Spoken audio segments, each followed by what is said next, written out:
শেষ ঠিকানা যদি 3.5 হাত মাটি হয়, তাহলে কিসের তো ক্ষমতার দাপট? ভোর 5টায় মৃত্যু, সকাল 6টায় জানিয়ে দেওয়া হবে মাইকে, 8টায় শেষ গোসল করানো হবে, 9টায় তোমাকে নতুন কাপড়ে সাজানো হবে, জোহরের নামাজের পরে তোমার আলিশান বাড়ি থেকে বের করে নিয়ে যাওয়া হবে, 2টায় তোমার জানাজার নামাজ পড়ানো হবে, 2:30টায় তোমাকে কবরে নামিয়ে ফেলা হবে। মাটি দেওয়া শেষ হয়ে গেলে কেউ তোমার জন্য দোয়া করবে, আর কেউ চলেও আসবে।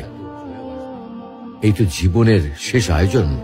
তো কিসের তো অহংকার, কিসের তো ক্ষমতার দাপট? হ্যাঁ, ক্ষমতা কারোর জন্য চিরস্থায়ী নয়। অন্যায় ভাবে কাউকে ঠকালে একদিন ঠিক নিজেকেও ঠকতে হবে, এটাই নিয়ম। হ্যাঁ, এটাই নিয়ম। ভোরের সূর্যোদয়ের আলোতে যে পৃথিবী আলোকিত হয়, সন্ধ্যার সূর্যাস্তে তা আবার হারিয়ে যেত দেখি। অসত্য দিয়ে সত্যকে কখনো ঢেকে রাখা যায় না। এরকম আরো ইন্টারেস্টিং ভিডিও পেতে চ্যানেলটি সাবস্ক্রাইব করুন।